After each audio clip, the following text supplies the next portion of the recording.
सो hi guys, आदर्श है। तो यार हमारी फिजिक्स की एग्जामिनेशन खत्म हो चुकी है और हमारी केमिस्ट्री की क्लास 12 की सीबीएसई की एग्जामिनेशन में महज हमारे पास 3-4 दिन बाकी रह चुकी है। तो आज की इस वीडियो में मैं आप लोगों को बताऊंगा कि कौन से टाइम टेबल को आप लोग फॉलो करके एग्जामिनेशन पे अच्छा कर सकते हो। दूसरी बात ये कि यार मैंने मोस्ट इंपॉर्टेंट क्वेश्चंस के और एनसीईआरटी के मोस्ट इंपॉर्टेंट क्वेश्चंस के लिंक डिस्क्रिप्शन पे दे दिए हैं, और अगर आप लोग बोलोगे तो मैं फिर आप लोगों को ऑब्जेक्टिव क्वेश्चंस मतलब मोस्ट इंपॉर्टेंट ऑब्जेक्टिव क्वेश्चंस की लिंक, माइंड मैप की लिंक, फॉर्मूला बुक की लिंक, साथ ही साथ ऑर्गेनिक रिएक्शंस जो भी है उनमें एक जगह पे सारे रिएक्शंस को डाल के इंपॉर्टेंट नेम रिएक्शन के पीडीएफ की लिंक वो मैं आप लोगों को प्रोवाइड कर दूंगा अगर बहुत सारे बच्चों की रिक्वेस्ट आएगी।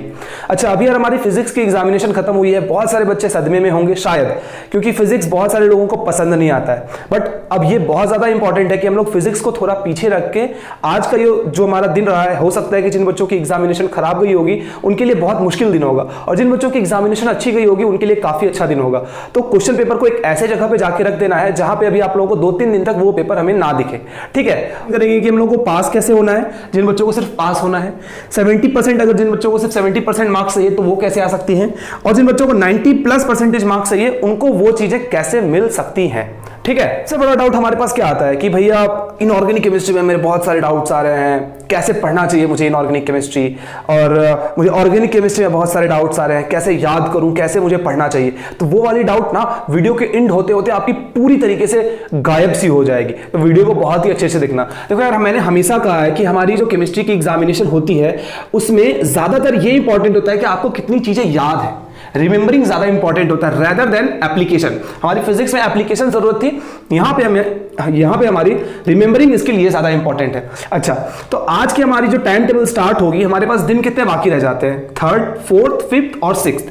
7th को हमारी पेपर है, और 2 मार्च के पास 2 मार्च जो आज का दिन है, यहां पे हमारे पास अभी हाफ टाइम बाकी है। और क्योंकि आज का दिन थोड़ा सा हेवी होने वाला है, आप एग्जामिनेशन देके आए हो, तो आज हम लोगों को लाइट चैप्टर से स्टार्ट करना है। तो आज के आपकी टाइम टेबल में होनी चाहिए पॉलीमर, और उसके बाद होना चाहिए आपका केमिस्ट्री इन एवरीडे लाइफ। ये 2 चैप्टर बहुत ही छोटे छोटे से चैप्टर हैं, और इन 2 चैप्टर को आज आप लोगों को कंप्लीट कर लेनी है। ठीक है, अच्छा, अब हमारी जो ऑर्गेनिक की जो सेक्शन है यार, ऑर्गेनिक की सेक्शन से हम लोगों की सबसे ज्यादा मार्क्स आते हैं ऑर्गेनिक से, 28 मार्क्स हमारी ऑर्गेनिक से आती है, तो उन्हें हम लोगों को थोड़ा ज्यादा सा वक्त भी देना है। और फिजिकल केमिस्ट्री अगर देखा जाए तो सिर्फ महज 2-3 चैप्टर हैं, और उन 2-3 चैप्टर से हमारे मेजर मार्क्स आ जाते हैं, 23-24 मार्क्स हमारे वहां से आ जाते हैं। तो हमें दूसरा दिन जो है वो पूरा हम लोगों को फिजिकल केमिस्ट्री को दे देना है। स्टार्ट करेंगे सोल्यूशन से, उसके बाद केमिकल काइनेटिक्स, फिर इलेक्ट्रोकेमिस्ट्री, और अगर आपके पास दिन पे वक्त बचता है तो आप लोगों को सरफेस केमिस्ट्री करना है। समझ में आ रहा है? फिर 4th जो हमारा होगा, तीसरा दिन जो हमारा होगा, उसमें आप लोगों को पहला स्टार्ट करना है पी, डी और एफ ब्लॉक से। आगे मैं ये बताऊंगा कि ये पी, डी, एफ ब्लॉक आप लोगों को पढ़ना कैसे है, तो टेंशन बिल्कुल भी मत लो,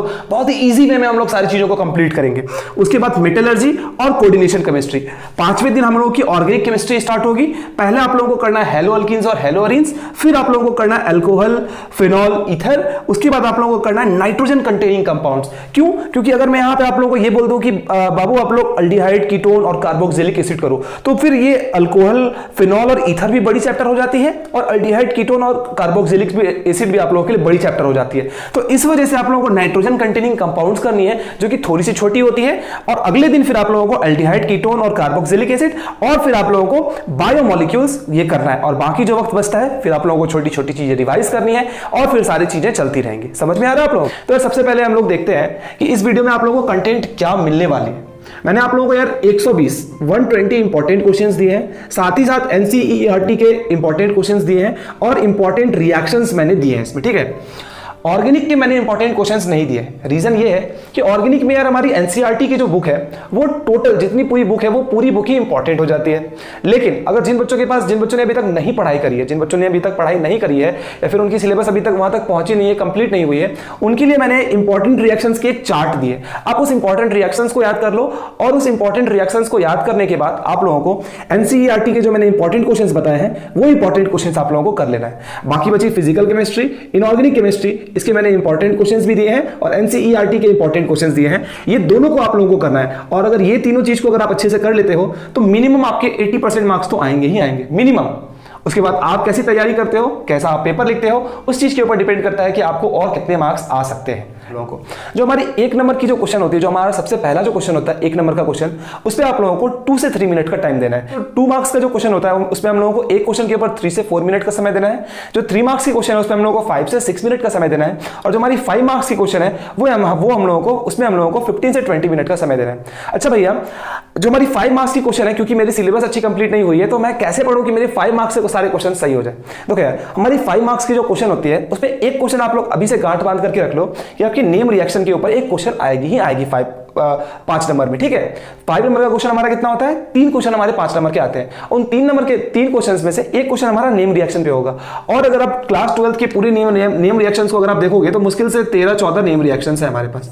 ठीक है, तो अगर ये 13-14 नेम रिएक्शंस कर लेते हो अगर आप, जो कि मैंने इंपॉर्टेंट रिएक्शंस पे मैंने दिए हैं, जो पीडीएफ आप डाउनलोड करोगे उसमें आप लोगों को मिल जाएगी, वो करने से आप लोगों का ये वाला जो 5 मार्क्स है पक्का पक्की आप लोगों का बन जाता है। ठीक है, समझ में आ रहा है बात को? अच्छा, अब जो हमारी जो पैटर्न जो हो गई ना यार क्वेश्चन की, जो हमारी क्वेश्चन पैटर्न जो हो गई है उसमें हम लोगों को जो सबसे इंपॉर्टेंट बात जो सारे बच्चे भूल जाते हैं या फिर मिस कर देते हैं वो ये चीज है कि हमारी जो केमिस्ट्री की पेपर होती है वो इजी होती है। इस बात को गांठ बांध के रख लो अंदर में। ठीक है, दूसरी बात ये है कि वो आपकी रिमेंबरिंग स्किल कितनी अच्छी है वो चीज को डिमांड करती है, और इस चीज के लिए आप लोगों को अभी से ही ज्यादा से ज्यादा रिवाइज करना है। सारे बच्चे क्या है कि भैया ऑर्गेनिक रिएक्शंस है या फिर इनऑर्गेनिक रिएक्शंस है, इन सारी चीजों से डर के रहते हैं। ठीक है, अब जब मैं ये पैटर्न बताऊंगा, ये पैटर्न सुन के आप लोग थोड़े से शॉक हो जाओगे। अच्छा, मैं इंपॉर्टेंट रिएक्शंस किए बिना या फिर इनऑर्गेनिक रिएक्शंस किए बिना भी क्या मेरे 60% या 70% या 80% मार्क्स आ सकते हैं? जी हाँ, बिल्कुल आ सकते हैं। कैसे आ सकते हैं मैं बता रहा हूं।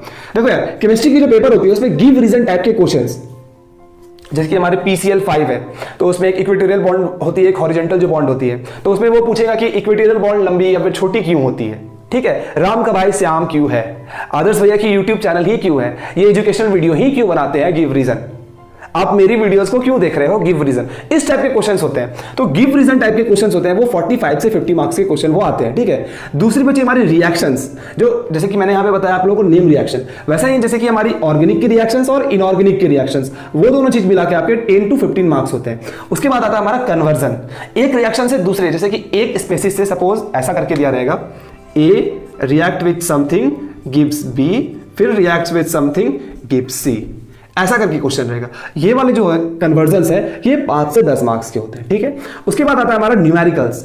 न्यूमेरिकल्स कौन कौन से चैप्टर से हो सकते हैं? न्यूमेरिकल्स हमारा सॉल्यूशन से हो सकता है, न्यूमेरिकल्स हमारी केमिकल काइनेटिक्स से हो सकती है, न्यूमेरिकल्स हमारी इलेक्ट्रोकेमिस्ट्री से हो सकती है, या फिर न्यूमेरिकल्स हमारा कभी कभी सरफेस केमिस्ट्री से भी आ जाता है। अगर आपकी लक खराब हुई तो सरफेस केमिस्ट्री से भी हमारा न्यूमेरिकल्स आ जाता है। बाकी और यहाँ पे कोई भी ऐसे चैप्टर नहीं है जहां से न्यूमेरिकल्स आप लोगों से पूछा जा सकता है। तो ये 3 चैप्टर ऐसे हैं जहां से आप लोगों से न्यूमेरिकल्स पूछा जाएगा। ठीक है, तो न्यूमेरिकल्स जो आपसे पूछे जाते हैं वो होते हैं तकरीबन 10 से 12 मार्क्स के। उसके बाद अदर जो हमारे ऑब्जेक्टिव टाइप क्वेश्चंस या एमसीक्यू क्वेश्चंस जो होते हैं वो आते हैं हमारे 10 मार्क्स के। अब आप लोगों के दिमाग में एक चीज आ रही होगी, भैया आपने इतने सारे मार्क्स बताए, ये सारे मार्क्स को कैलकुलेट करने के बाद हमारी 510 मार्क्स पड़ जा रही है, तो हमारा टोटल जो केमिस्ट्री की जो पेपर होती है वो हमारी तकरीबन 103 मार्क्स की होती है, जिसमें और भी रहता है बहुत सारे क्वेश्चंस में, जिनमें से आप लोगों को 70 मार्क्स के क्वेश्चन को सॉल्व करना रहता है। तो जिन बच्चों का ये रिएक्शन वाला पोर्शन कमजोर है, या फिर कन्वर्जन वाला पोर्शन कमजोर है, या फिर नेम रिएक्शन वाला पोर्शन कमजोर है, वो सारे बच्चों को किस वाले सेक्शन पे फोकस करना है? वो गिव रीजन वाले सेक्शन पे आप लोगों को ज्यादा से ज्यादा फोकस करना है। ये वाले पोर्शन को अगर आप खाली सिर्फ और सिर्फ स्ट्रॉन्ग कर लेते हो तो आपकी पेपर में 70 से 60% मार्क्स वहां पे ही बन जाती है। समझ में आ रहा है बात आप लोगों को? तो जिन बच्चों की रिएक्शन कमजोर है उन बच्चों को क्या करना है? उन बच्चों को गिव रीजन के ऊपर फोकस करके जाना है। अच्छा, अब एक और चीज भैया, मैंने इनऑर्गेनिक में मेरी क्या दिक्कत आ रही है कि इनऑर्गेनिक की जो वो सड़ी हुई जो रिएक्शंस होती है, वो सड़ी हुई रिएक्शंस मेरे को समझ ही नहीं आती, मेरे पल्ले नहीं पड़ते। मैं अपनी स्टोरी बता रहा हूं, मैंने आज तक ना कभी पी ब्लॉक अच्छे से पढ़ा, ना ही कभी डी ब्लॉक अच्छे से पढ़ा, ना ही कभी मैंने एफ ब्लॉक अच्छे से पढ़ा। ऑनेस्टली स्पीकिंग, अच्छे से पढ़ने का मतलब क्या कि इसके रिएक्शंस को मैंने अच्छे से कभी भी याद नहीं करा। मेरे केमिस्ट्री में स्कोर है 94। मैं मान रहा हूं कि बहुत सारे बच्चे इससे ज्यादा स्कोर करेंगे, उनके 97 98 मार्क्स आएंगे, but still I am saying कि मेरे स्कोर है 94।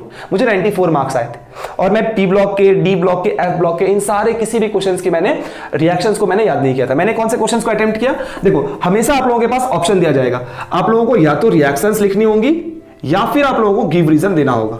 ठीक है, तो ये जो भी क्वेश्चंस होंगी उन क्वेश्चंस में या तो रिएक्शन या तो गिव रीजन, इसमें आप लोगों का और आएगा। तो इन दोनों चीजों में आप लोग एक चीज को चूज कर सकते हो। तो जिन बच्चों के रिएक्शंस कमजोर हैं वो गिव रीजन के ऊपर फोकस करेंगे, खास करके पी ब्लॉक, डी ब्लॉक और एफ ब्लॉक में। समझ में आ रहा है आप लोगों को?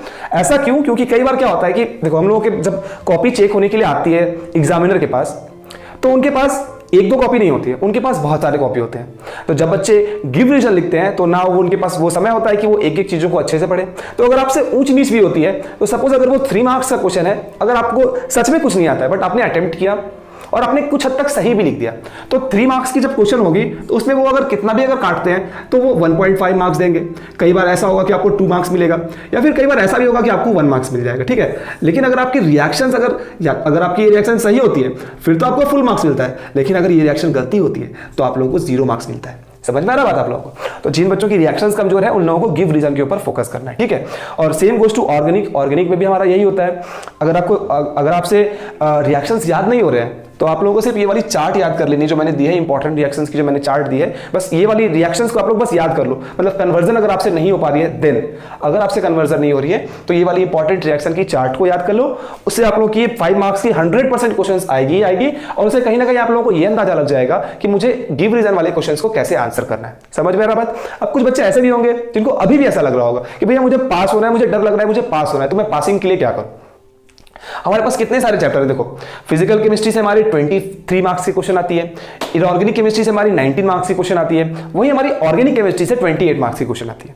इनमें से कुछ चैप्टर ऐसे हैं जो कि काफी ज्यादा आसान है और जैसे क्वेश्चन जो आती है वो काफी ज्यादा आसान आती है। कौन कौन से चैप्टर भैया वो बता दो।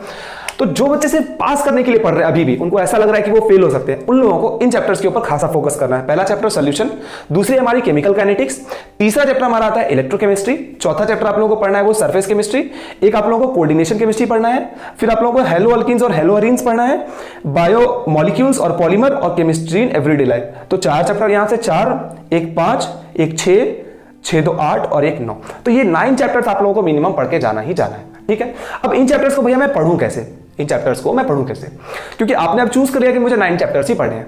आप लोगों को क्या करना है, सबसे पहले ये 120 मोस्ट इंपॉर्टेंट क्वेश्चंस को रट खाना है। रट जाओ, जैसे भी रटना है वो रट जाओ, जहां भी रटना है दिमाग में रखना है, लिख लिख के याद करना है, जैसे भी याद करना है आप लोगों को उसे याद कर लेना है इन एनी कंडीशन। इसके बाद क्या करो भैया मैं, इसके बाद आप लोग जो जो चैप्टर्स मैंने बताए हैं उन सारे चैप्टर्स के एनसीईआरटी के जो मैंने इंपॉर्टेंट क्वेश्चंस दिए हैं वो इंपॉर्टेंट क्वेश्चंस को कर जाओ, ठीक है। तो सपोज 120 क्वेश्चंस यहां पे हुए, 50 क्वेश्चन आपने यहां पे कर लिया, 170 क्वेश्चन हो गए आपकी।